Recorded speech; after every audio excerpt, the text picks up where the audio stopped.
Bismillahirrahmanirrahim. Kita lanjutkan ngaji kemarin. Wa asyhadu, bukan kemarin tadi ya. Wa asyhadu lan nekseni sapa ingsun an ing sak temene kelakuan. Kelakuan ini namanya dhamir sya'n. Asalnya annahu. Dhamir sya'n dhamir yang tidak bisa dirujukkan pada sebelumnya, tapi isinya dhamir dijelaskan pada lafadz sesudahnya. Tidak bisa dirujukkan. An ing sak temene kelakuan, la ilaha iku ora ana pangeran kang hak iku maujud. Tidak ada Tuhan yang benar illallahu kejaba Gusti Allah. Jadi maknane la ilaha illallah berkaro la ma'buda bihaqqin illallah. Tidak ada yang disembah dengan hak, dengan benar kecuali Allah. Kalau yang disembah ada selain Allah, tapi itu tidak benar. Yang benar adalah Allah. Tuhan yang sesungguhnya hanyalah Allah. Karena Allah yang Sang Maha Pencipta, yang Maha Kuasa dan Maha segalanya. Wahdahu hale suwijine Allah. Hanya Allah saja yang berhak disembah. La syarika ora ana kang nyekutoni iku maujud. Ora ana kang nyekutoni iku maujud lahu keduwe Allah. Tidak ada sekutu bagi Allah. Tidak ada sekutu itu yang membantu. Tidak ada yang membantu Allah. Jadi Allah itu ya berkuasa sendiri. Jadi tidak memiliki sekutu, tidak ada yang membantu kekuasaan Allah, tidak. Jadi tidak ada yang punya staf-staf dan lain sebagainya. Jadi kuasa sendiri, betul-betul memiliki kekuasaan yang mutlak. Adapun ada para malaikat, itu Allah tidak membutuhkan sama sekali kepada malaikat. Tanpa malaikat pun Allah tetap Maha Kuasa. Sebelum ada malaikat, Allah berkuasa, sudah berkuasa. Sebelum ada malaikat, Allah sudah berkuasa. Allah tidak bertempat, karena sebelum ada tempat, Allah sudah ada. Allah tidak bertempat di atas aras. Itu tafsiran yang keliru. Karena apa? Sebelum ada aras, Allah sudah ada. Kalau ada orang mengatakan Allah katanya di atas aras, itu pemahaman ayat Al-Quran yang keliru. Bukan ayatnya yang keliru, tapi pemahamannya ditelan mentah-mentah. Jadi Ar-Rahmanu 'alal arsy istawa artinya bukan berarti Allah bertempat di atas aras. Ya mungkin diartikan Allah berkuasa atas aras. Tapi kalau diartikan bertempat itu salah.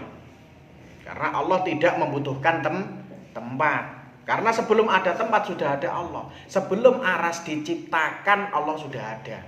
Kalau ada orang bilang Allah di langit, itu sangat keliru. Karena apa?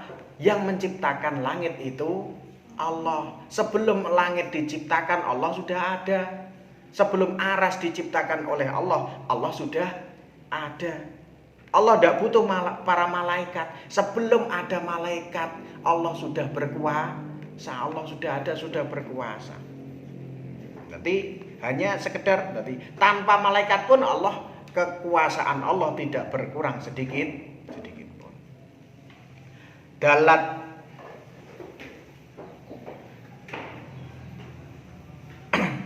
Dalat pos nuduhake ala wujudihi ing atase wujude Allah al masnuatu apa pira-pira perkara kang den gawe ya alam semesta. Segala semua ciptaan, adanya Allah itu ditunjukkan dengan adanya apa alam semesta. Adanya alam semesta menunjukkan ada yang menciptakan. Jadi alam semesta dulunya tidak ada, sekarang ada. Kita dulu nggak ada, sekarang ada. Nanti suatu saat tidak ada. Pondok ini, madrasah ini dulunya nggak ada, sekarang ada. Bahkan bumi, langit seisinya ini dulunya tidak ada, sekarang ada. Jadi segala ciptaan yang ada ini menunjukkan pasti ada yang menciptakan. Ada yang menciptakan, dan yang menciptakan pasti tidak sama dengan yang diciptakan. Yang menciptakan adalah Allah. Wa syahidat lan wus nekseni bijamalihi kelawan baguse Allah, wa kamalihi lan sampurnane Allah, wa jalalihi lan keagungane Allah, wa azamatihi lan keagungane Allah. Sama agung, jalal ya agung, azamah atau azim ya agung. Al ayatu apa pira-pira ayat, al bayyinatu pira-pira kang pertelo dan keindahan Allah atau kebagusan Allah, wa kamalihi kesempurnaan Allah, wa jalalihi keagungan Allah, wa azamatihi dan keagungan Allah atau kebesaran Allah itu disaksikan oleh ayat-ayat yang sudah jelas. Tadi sudah dijelaskan di dalam ayat-ayat Al-Quran, dan banyak tanda-tanda, tanda-tanda di alam semesta, baik ayat di Al-Quran maupun ayat di alam semesta. Tadi banyak alam semesta ini yang ada di dunia ini menunjukkan kekuasaan Allah. Wa asyhadu lan nakseni sapa ingsun anna sayyidana ing sak temene bendoro kita Muhammad dan rupane Kanjeng Nabi Muhammad sallallahu alaihi wasallam Rasulullah iku utusane Gusti Allah, alqailu kang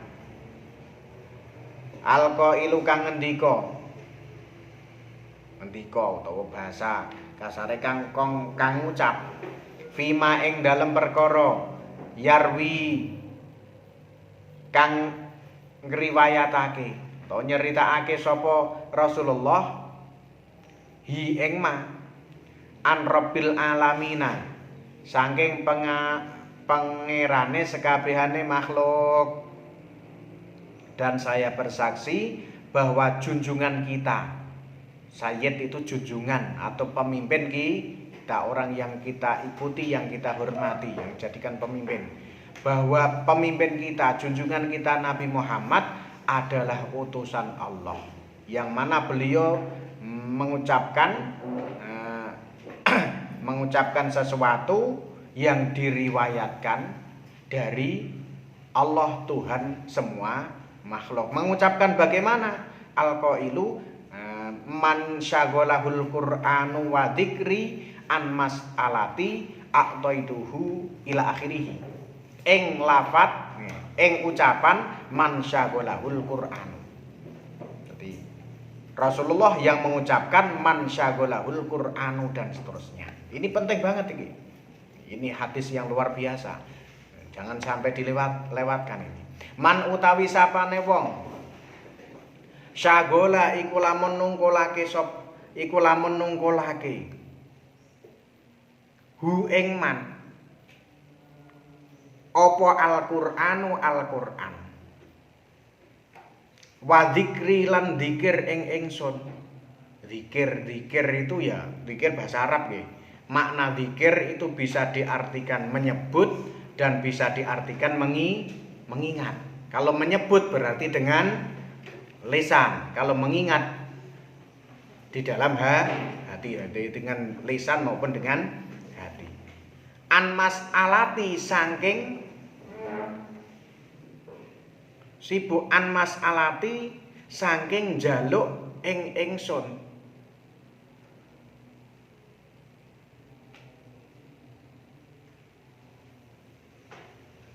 Atau andoh saking jaluk ing ingsun. Barang siapa yang disibukkan oleh Al-Qur'an, syaghalahul Qur'an. Barang siapa yang disibukkan oleh Al-Qur'an dan berzikir kepada Allah. Berzikir bisa dimaknai luas nggih.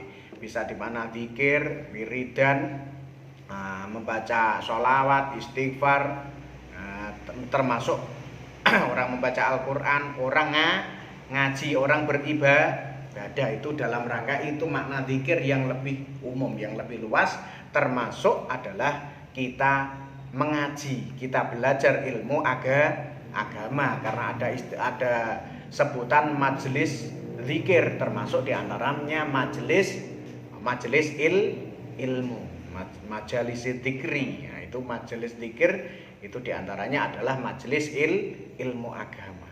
Barang siapa yang disibukkan oleh Al-Quran dan zikir kepada Allah, ibadah kepada Allah, atau dengan mengaji, mencari ilmu agama, an mas'alati, sampai tidak sempat minta kepada Allah.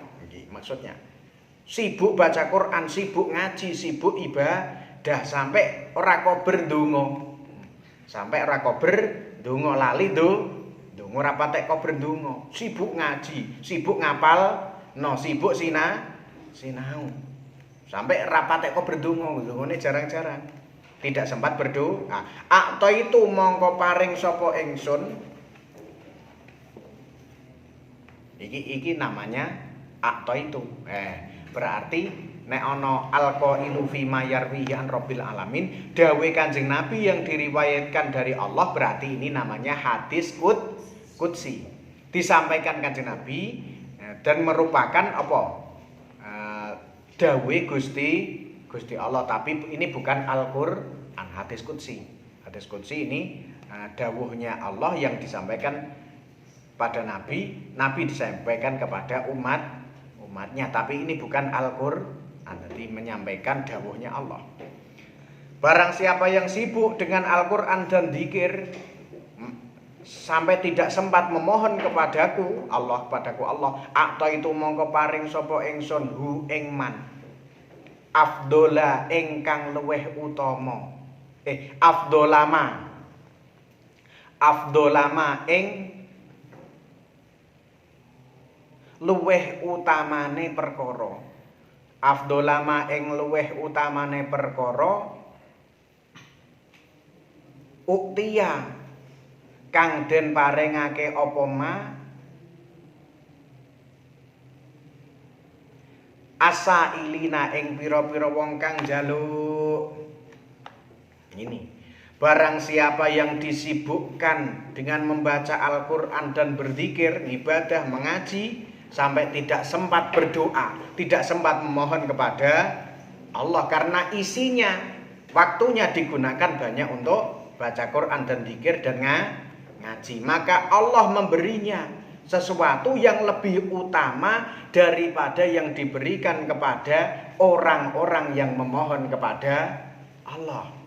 Jadi tanpa doa pun, asalkan kita taat menjalankan perintah Allah, Allah akan kasih kita apa yang terbaik buat kita. Jadi daripada ngajinya sedikit, baca Qur'annya sedikit, ngibadahnya sedikit, dongane suwi, salate sedilit, dongane suwi, ngajine sedilu, dongane kesuwen. Mulai ngaji dongane suwi, rampung ngaji dongane suwi, ngajine mek sedilu. Iku luwih apik dongane sithik, ngajine sing suwe, ibadahnya yang ngajinya yang banyak, baca Al-Qur'annya yang banyak. Bahkan kalaupun tidak sempat berdoa, Allah memberi kita yang lebih baik, lebih utama daripada yang diberikan kepada orang-orang yang banyak memohon kepada Allah. Jadi lebih baik banyak beribadah, banyak mengaji, daripada hanya sekedar banyak berdoa. Tapi doa sendiri adalah ibadah. Ini menunjukkan bahwa keutamaan orang baca Quran, orang zikir, orang mengaji. Jadi ngajinya yang banyak, belajarnya yang banyak. Tetap doa, tapi ya jangan terlalu banyak sampai menghabiskan waktu. Tapi jangan terus kayak gini, terus baca ini, terus nggak mau doa juga jangan. Jadi doa itu sendiri sebagai bentuk kita mengakui bahwa kita butuh kepada Allah. Doa juga penting. Nek wong enggak pernah doa itu seolah-olah dia ndak butuh kepada Allah ya elek. Gusti Allah itu seneng ada orang minta kepada Allah itu Gusti Allah seneng. Beda karo sampean. Nek koncone njaluki wegah nisah-nisah. Ora seneng karo wong jalukan itu manusia. Kalau kita ada orang minta kita tidak suka. Setiap hari kok ada orang minta ke rumah, orang ngemis, orang ngamen. Ya, kita tidak suka. Ada orang ngamen baru jreng-jreng lagi nyanyi sakit urung sampai diterusno langsung diambilkan duit dikekno ben lunga. Ben lunga, dikeki ku rasanya seneng, dikeki ben lunga. Orang minta itu langsung, ndak sampai ra ono orang ngemis orang ngamen terus monggo duduk dulu, nih monggo ngopi-ngopi dulu nggak ada. Pasti langsung diambilkan uang biar cepat pergi. Karena apa? Kita tidak suka. Jadi bukan berarti kita menjelekkan mereka. Kita watak manusia tidak suka dengan orang yang meminta. Tapi ke Allah malah suka. Ada orang minta kepada Allah, mohon kepada Allah, Gusti Allah malah senang. Karena apa? Allah itu maha kaya. Beda kalau kita kalau ada orang minta kita tidak suka. Kalau Allah malah suka.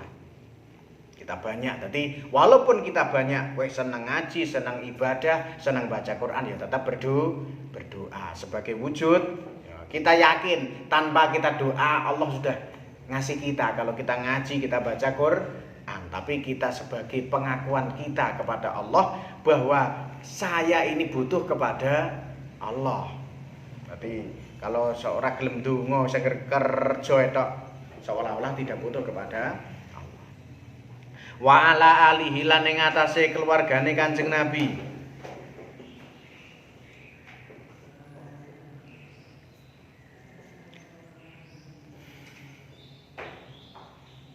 wa ala alihi lan ing atase keluargane Kanjeng Nabi sallallahu alaihi wasallam. Ini dulu nggih kecil tulisannya sallallahu alaihi wasallam. Shalla mugi-mugi paring tambahi rahmat takzim.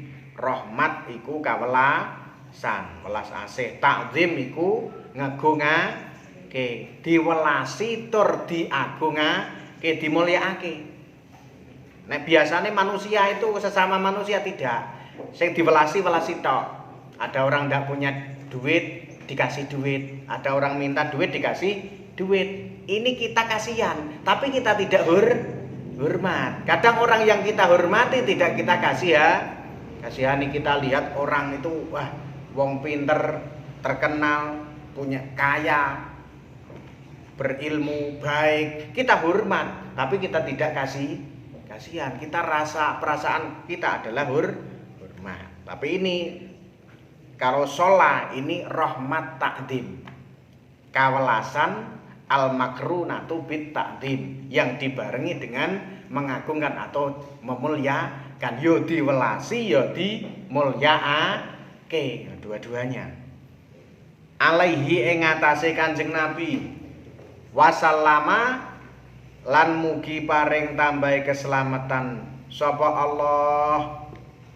Ya maksudnya ing atase Kanjeng Nabi wa ala alihi lan ing atase keluargane Kanjeng Nabi wa ashabihi lan pira-pira sahabate Kanjeng Nabi alladzina rupane wong akeh hazu kang padha merkoleh, kang wis padha merkoleh sapa alladzina ad-darajata ing derajat tingkatan. Derajat itu bahasa Arab, darajah. Cuma sudah populer di Indonesia menjadi bahasa Indonesia. Derajat tingkatan al-ulya kang luhur fi hifdzil Qur'ani ing dalem apal Al-Qur'an wal amali lan nglakoni